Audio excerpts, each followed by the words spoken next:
para razonar en realidad lo que estamos viendo y que no sea como, sí, claro, Excel, sí, ya todo. Maestra, ¿podemos apagar los aires para que se escuche? Sí, sin problema.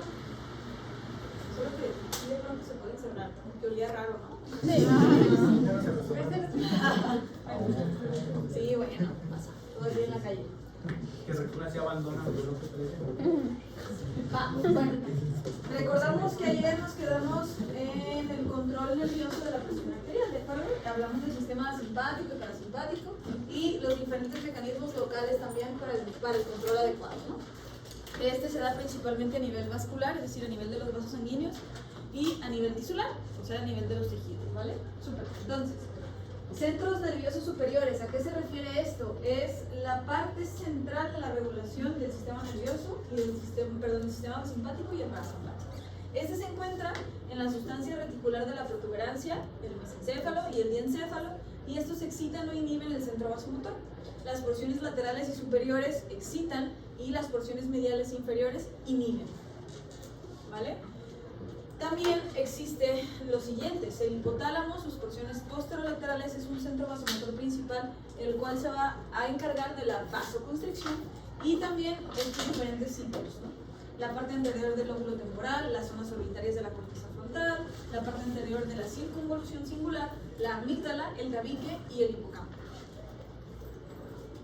Ok, uno de los principales neurotransmisores implicados en el control o el mecanismo de la presión arterial es la noradrenalina. Esta ustedes eventualmente se van a ir familiarizando con ella, ya que es una sustancia farmacológica existente justamente para el manejo de las personas con presión arterial baja, ¿vale? Pero a esto me refiero con ciertas otras circunstancias que van a generar la presión arterial baja, no siempre se va a utilizar.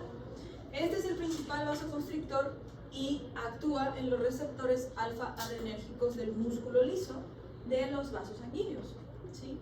Esta se va a liberar luego de las transmisiones del sistema nervioso simpático a través de la glándula suprarrenal. Y asimismo, luego del estímulo simpático, en el mismo sitio se va a liberar adrenalina, ¿no? Es otro vasoconstrictor potente, sin embargo no tanto como la noradrenalina, y también existe en su versión farmacológica, ¿vale?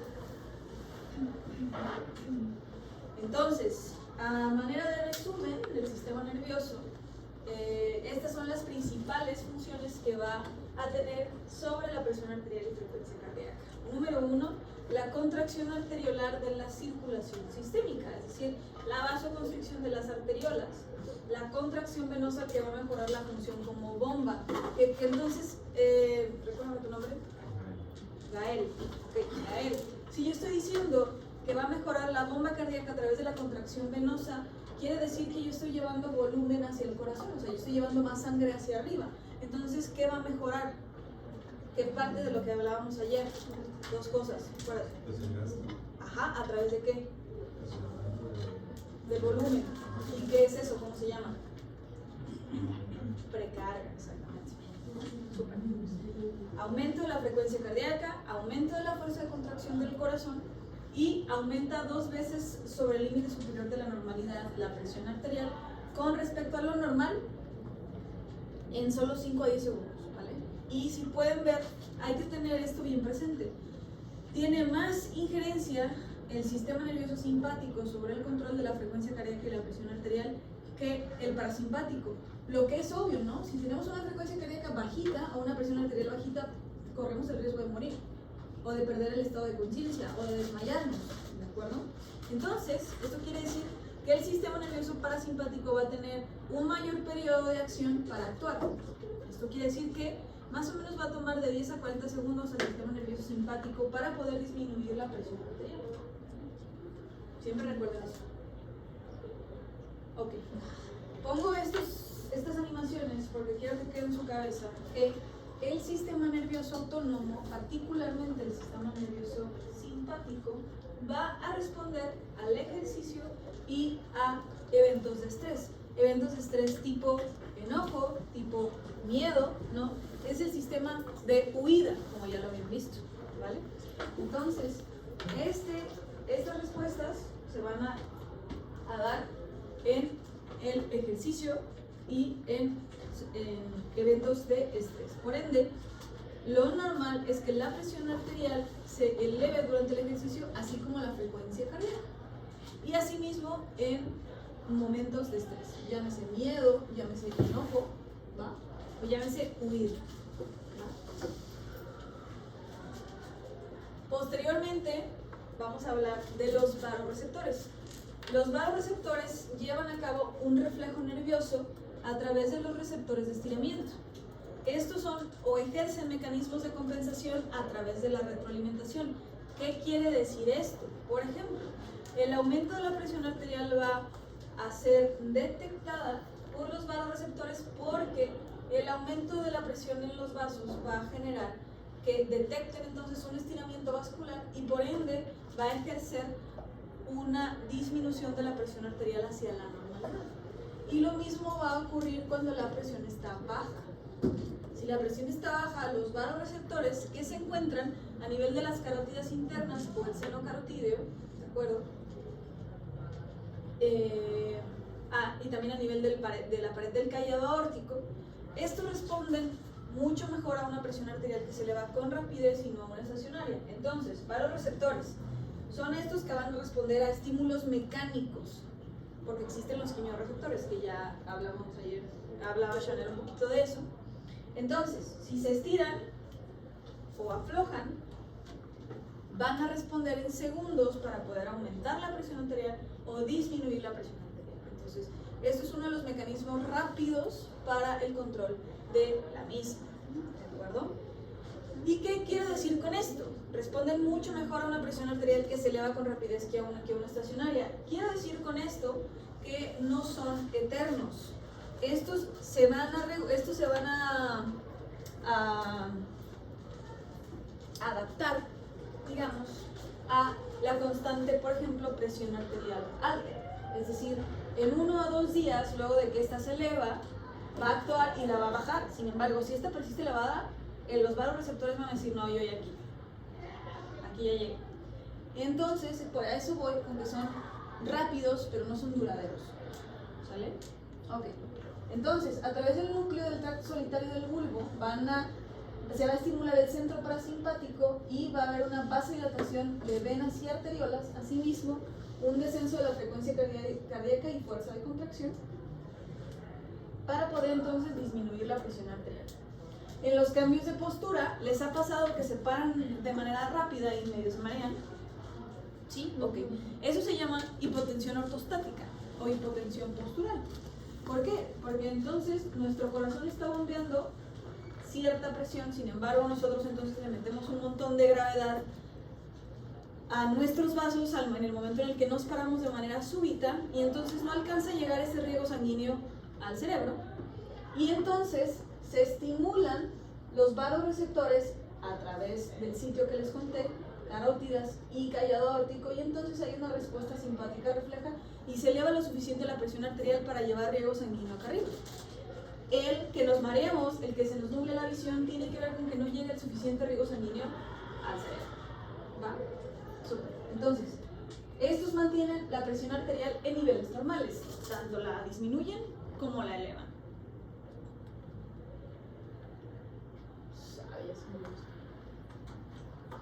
Súper. Bien, como les comenté, tienden a tener un tope, es decir, se reajustan dentro de 1 a 2 días y a pesar de que los niveles persistan elevados, estos ya no tendrán una respuesta. Sin embargo, trabajan en equipo con el sistema renal para mantener el control de la presión arterial a través del sistema agua y sol, que lo vamos a ver más adelante, por si no alcanzaron a ver. Bien. Los quimiorreceptores. Estas son células sensibles al bajo nivel de oxígeno y a los niveles elevados del CO2 hidrogeniones. Daniela, ¿te acuerdas qué hacía el CO2 o el dióxido de carbono hidrogeniones? ¿Vasoconstriñe o vasodilata?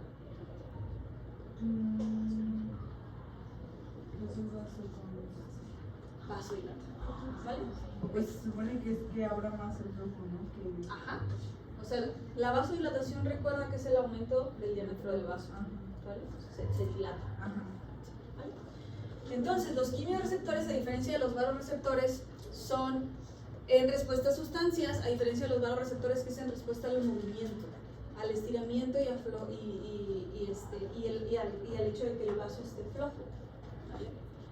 Okay. Estos se encuentran a nivel de la bifurcación de la carótida común de manera principal y actúan cuando existe la presión arterial baja, es decir, cuando detectan el aumento del CO2 e hidrogeniones. Entonces, si la presión arterial está baja, quiere decir que probablemente exista una vasodilatación generalizada y por ende aumento del dióxido de carbono e hidrogeniones. Entonces, se va a detectar esto último y a través de los quimiorreceptores va a haber una excitación del centro vasomotor. Gracias.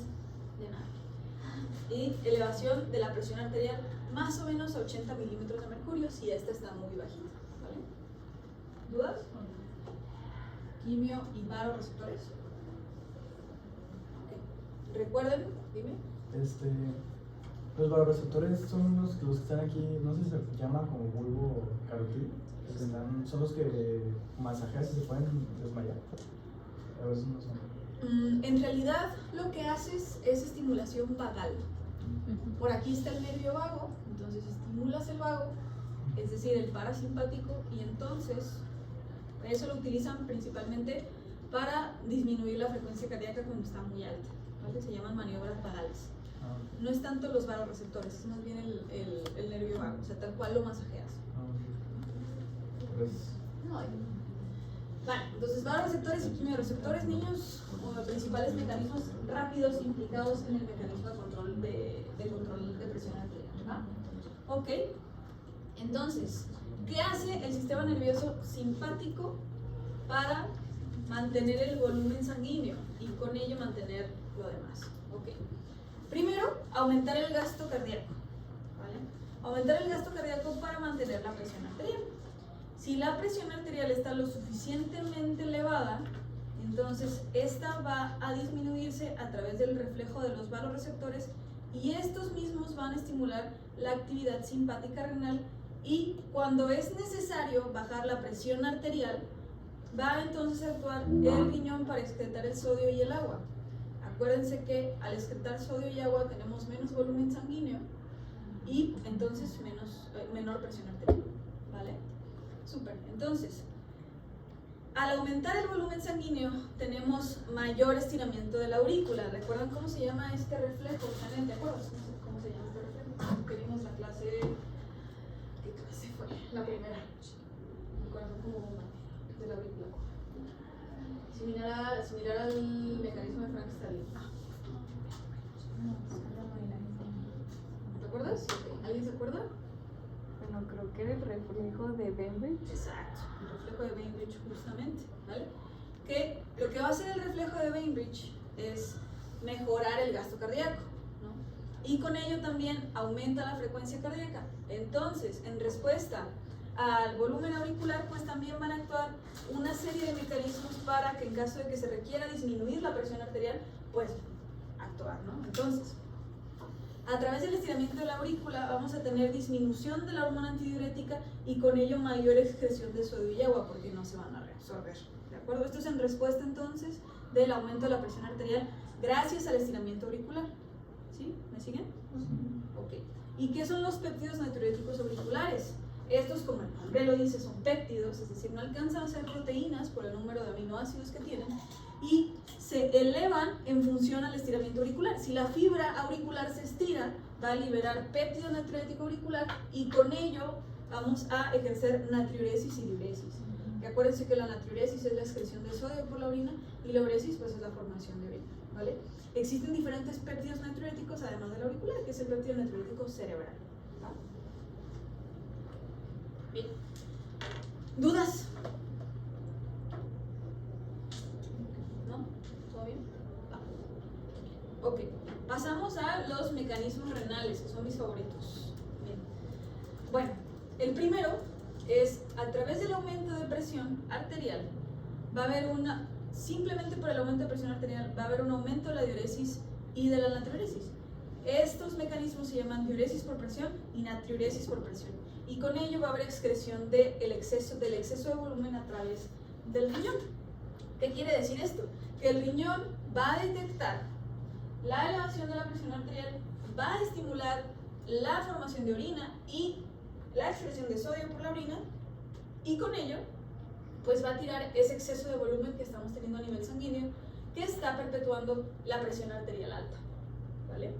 Este es un mecanismo. En el Guyton viene un nombre muy fifí, que yo no lo conocía como tal, la verdad es que no recordaba su existencia, y este se llama principio de ganancia casi infinita por retroalimentación para el control de la presión arterial por el mecanismo de control de líquido renal corporal. ¿Y qué significa esto? Bueno, si el volumen sanguíneo aumenta y con ello la presión arterial, se va a excretar agua y sodio, y si la presión arterial baja en conjunto con el volumen sanguíneo, pues se va a reabsorber. A eso se refiere este mecanismo y este gran título por el maestro Guyton. Entonces, por eso puse Winnie Pooh elegante ahí, ¿no? Vale. Bien, otro de los mecanismos es, a través del aumento del volumen de líquido, aumenta el gasto cardíaco y las resistencias vasculares periféricas, ¿vale? Y con ello, con el aumento del líquido, primero va a incrementar la precarga, como ya bien lo dijo Gael. Y al mismo tiempo, al incrementar la precarga, va a incrementar el volumen sanguíneo hacia los vasos, ¿cierto? ¿Y qué pasa si yo vasodilato un vaso con volumen? Acuérdense que existen los mecanismos de autorregulación. Si yo lo agrando, si yo lo engordo, si yo lo dilato, ¿qué va a pasar? Se va a vasoconstriñir.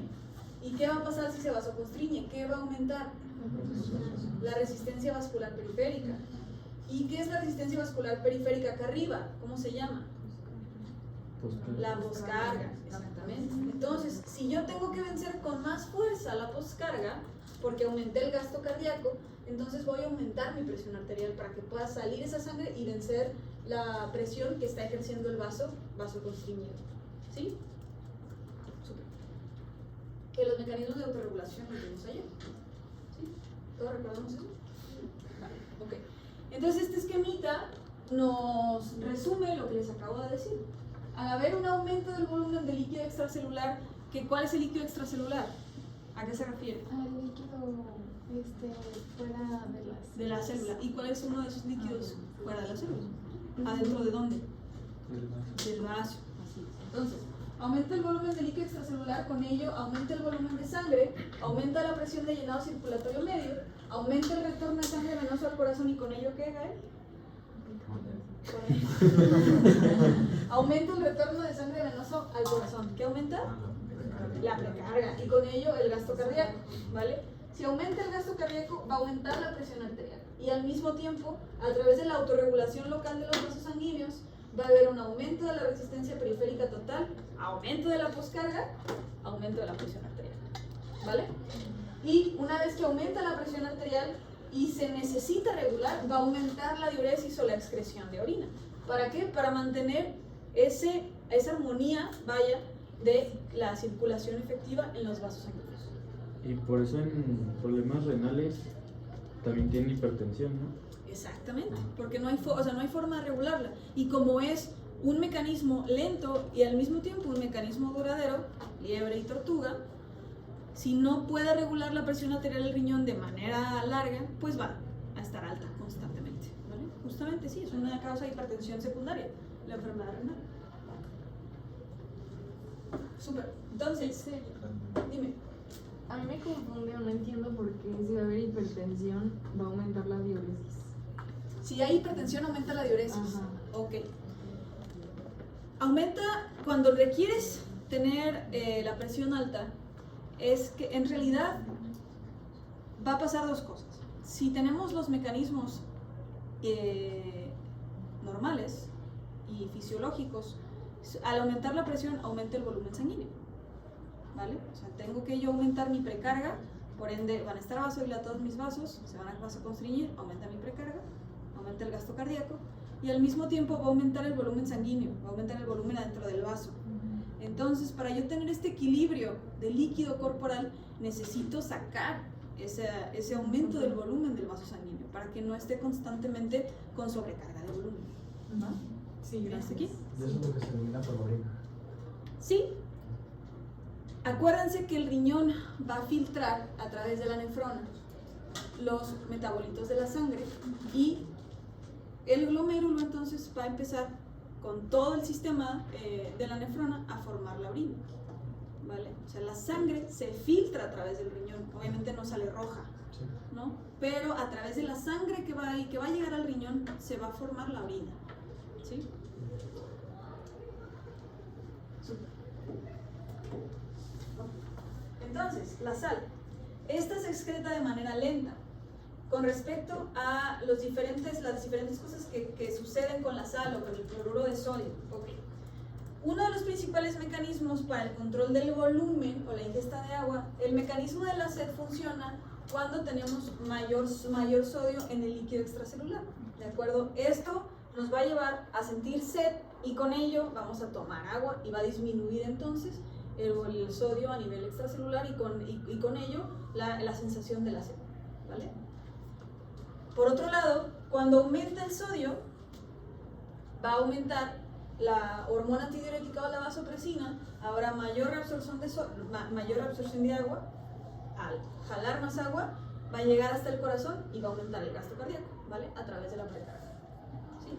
Entonces, este es otro mecanismo, el control de la sal o el control del cloruro de sodio, a través del cual entonces tenemos una armonía entre el líquido y la sal. Okay.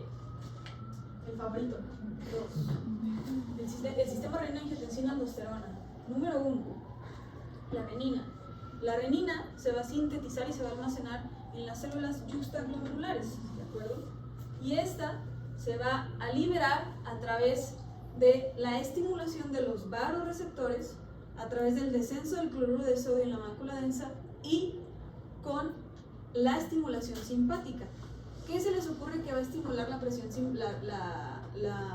el sistema nervioso simpático? ¿Lo va a estimular la presión arterial baja o la presión arterial alta? No, baja, exactamente. Acuérdense que el sistema nervioso simpático, ¿qué hace? Sistema de huida, ¿vale? Entonces, ¿qué va a estimular la liberación de la renina? La presión arterial baja, ¿sí? Vale, entonces, el riñoncito. En el riñoncito se libera la renina y este tiene una vida media de 30 a 60 minutos, ¿vale? Luego de que se libera la renina, tiene su sustrato, que es el angiotensinógeno, es decir, va a actuar sobre el angiotensinógeno para formar angiotensina 1. Cuando la angiotensina 1 llega al epitelio pulmonar, la enzima convertidora de la angiotensina va a formar angiotensina 2, ¿de acuerdo? La angiotensina 2 es un vasoconstrictor potente, sobre todo arterial, y al mismo tiempo, al vasoconstringir, llevar más sangre hacia el corazón va a mejorar la bomba cardíaca a través de la precarga, ¿de acuerdo? Y esta más o menos tiene una vida media de 1 a 2 minutos, dado que llegan de manera veloz las angiotensinasas y la escinden y la inactivan, ¿vale? Al mismo tiempo, la angiotensina 2 va a estimular a la glándula suprarrenal para liberar aldosterona y la aldosterona va a retener sodio y excretar el potasio. Entonces, ¿le suena que el sistema renina-angiotensina-aldosterona suba la presión o la baje? La sube. ¿A través de qué? De vasoconstricción, mejora la precarga y retiene sodio y excreta potasio. Al retener sodio, ¿qué jala el sodio? Agua. ¿Cuántas moléculas? 4. La respuesta, la verdad. No me lo esperaba. Ok, entonces, voy a decir un número al azar.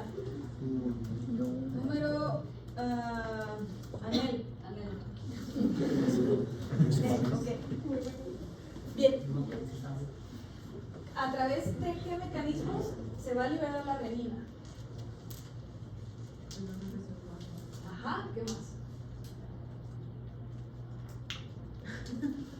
Venga. Te faltan 2.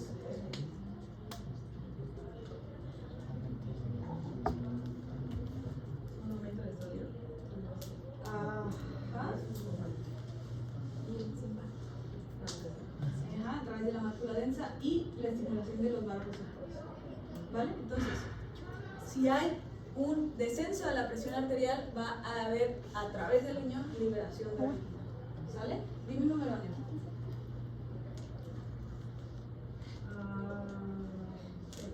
6.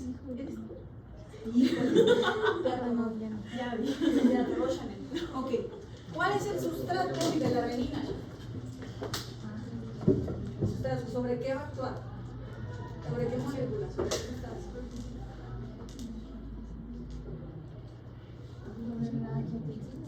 Ah, casi. Ajá, exactamente. ¿Vale? Es lo previo a la angiotensina, ¿vale? Dime un número. 24. 24. 24. Regina Sánchez.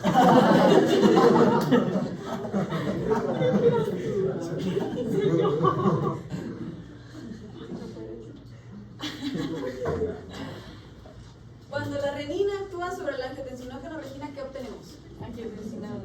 Eso. Excelente. Ah, no. Bueno, ya liberé un espacio. Bien, la ECA. Entonces, la ECA, que se. Ah, no, ya se dime el número. 25. 25. Christopher Vega. Christopher, ok.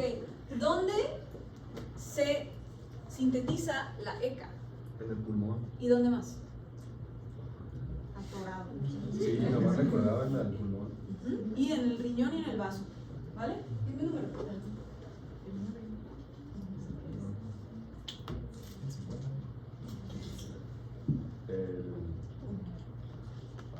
El 1. Trae otra vez. ¿Para qué te apellidos le doy? Bien. Entonces, la enzima convertidora de angiotensina 1 va a ser convertida a angiotensina 2. ¿Vale? ¿Y la angiotensina 2 qué vida media tiene?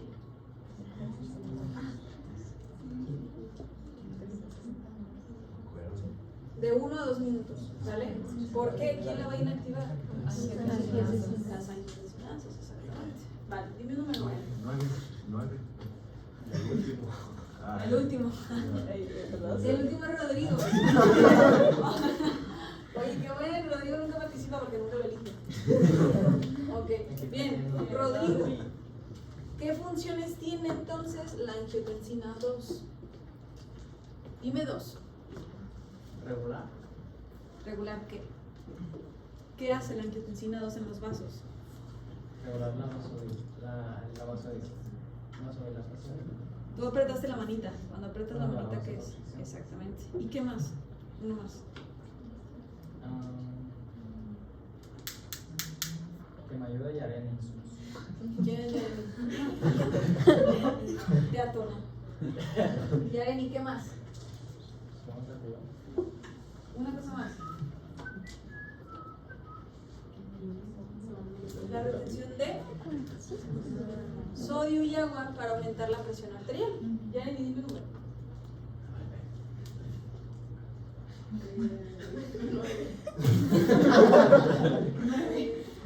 9 es David García. David.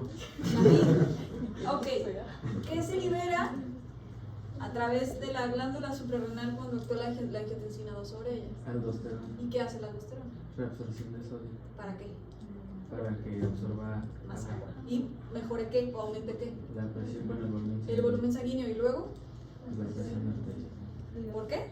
Porque hay más volumen. ¿Y qué mejora con ese volumen? La vasoconstricción. La precarga. La Luego vasoconstricción. Entonces, ya somos todos expertos en el sistema renal angiotensina aldosterona. Vemos. Ok. Entonces, David, dime un número. El 13. Este va a ser el más atorado de todos. Daniela. Sí. Tengo ofendida, Daniela. A ver. Dime completo. Sistema renal angiotensina aldosterona. ¿Qué se libera? Primero es la renina. La renina, ¿a través de qué? Pues de la. No son de las células glomerulares, me han dicho que de ahí. Ajá, pero ¿qué estimula? ¿Qué estimula la liberación de la renina? A La presión baja. La presión baja. Ok, se libera la renina. ¿Dónde actúa la renina? ¿Sobre qué? ¿Sobre qué sustrato? Antes de la angiotensina. La enzima. Ajá, o sea, la renina es una enzima Ajá. que va a actuar sobre su sustrato, que es el angiotensinógeno, Ajá. para obtener angiotensina 1. Ajá. Y luego la angiotensina 1 pasa por la circulación pulmonar y ¿qué sucede? Se convierte a Angiotensina 2. Ajá, ¿a través de qué?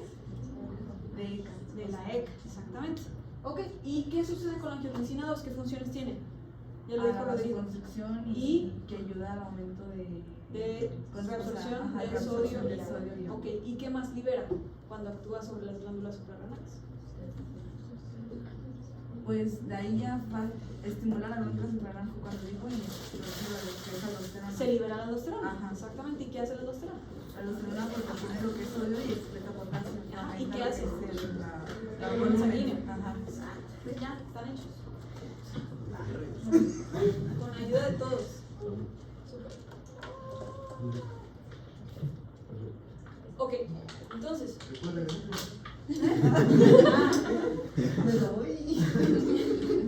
Bien, el gaito.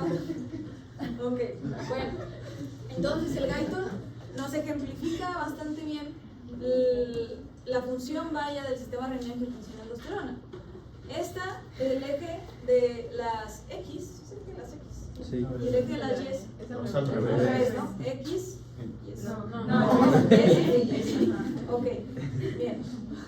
El eje vertical nos va a hablar de la persona. El eje horizontal nos va a hablar de los que actuaba. Súper. Entonces, si nosotros tenemos una hemorragia, ¿no?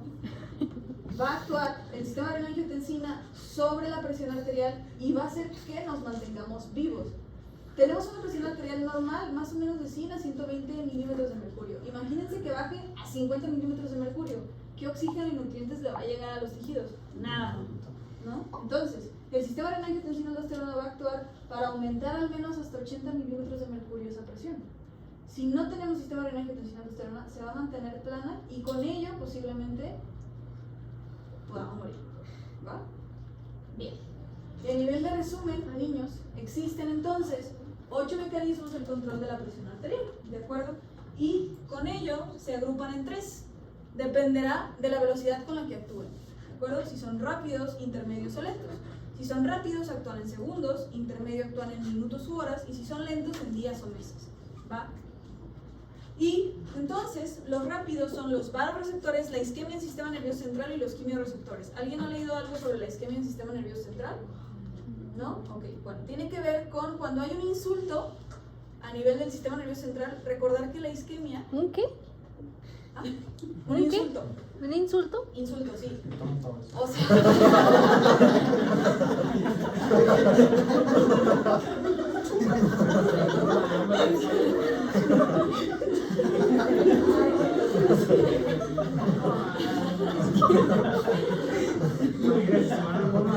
¿Eh? Ya vámonos.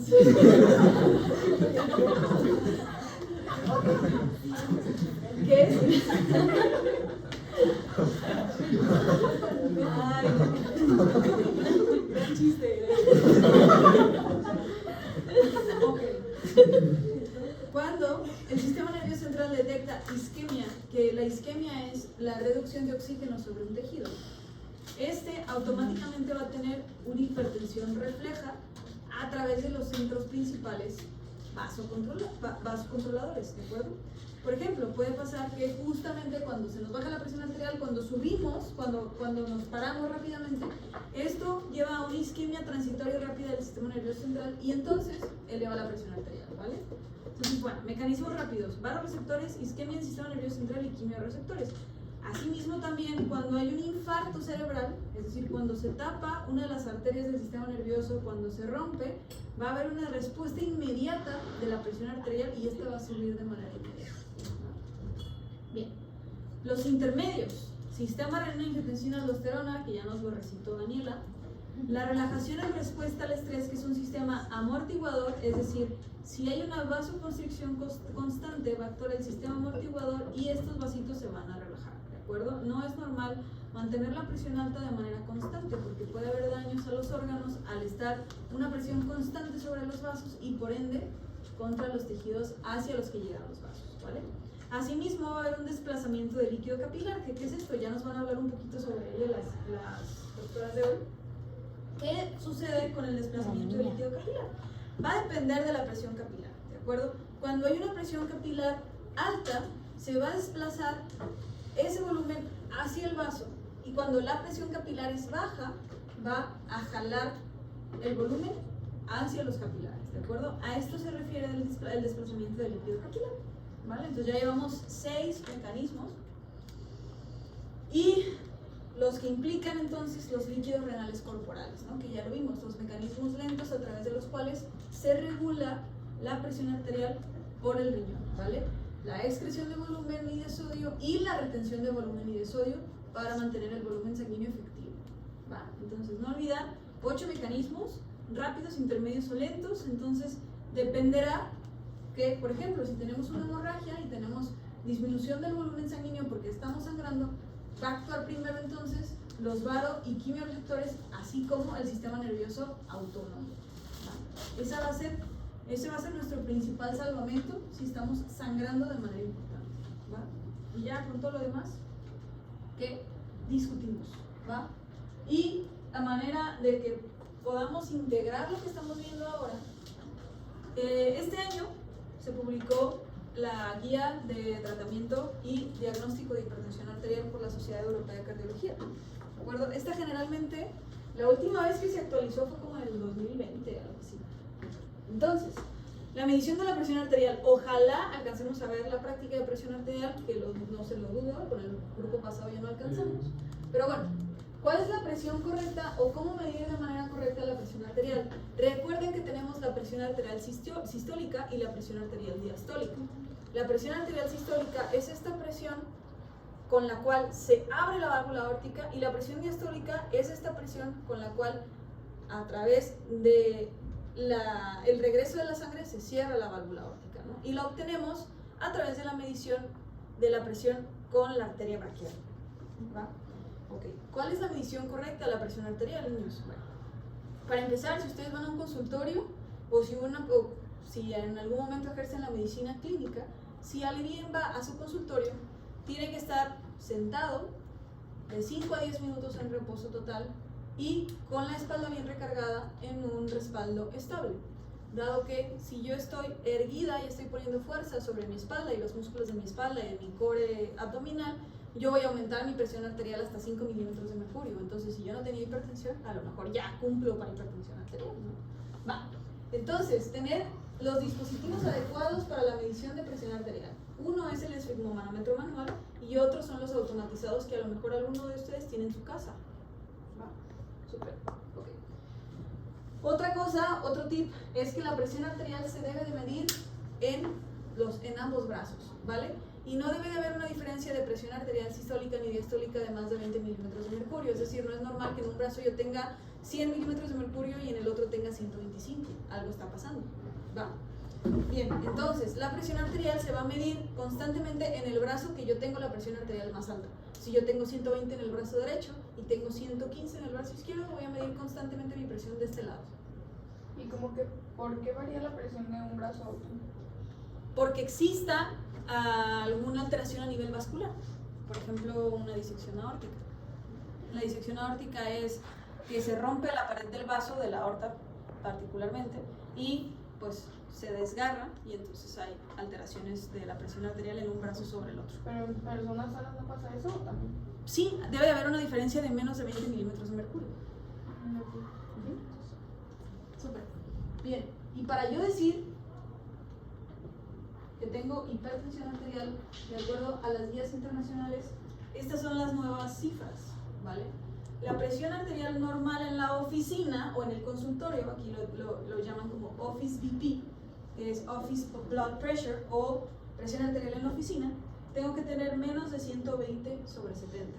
120 es la presión arterial sistólica y la 70 es la presión arterial diastólica, ¿vale? Para decir que tengo hipertensión, que tengo la presión arterial elevada, más no tengo hipertensión, tengo que tener una presión de 120/70 hasta 140/90. Arriba de esto es hipertensión. ¿Va? Okay. Y bueno, se puede medir en casa, se puede medir con dispositivos electrónicos por 24 horas, hacer un promedio y dar ese promedio para, de acuerdo a lo que me dé, detectar o no hipertensión arterial, ¿vale? Y bueno, esta es otra especie de resumen de presión no elevada, presión elevada e hipertensión arterial. ¿Vale?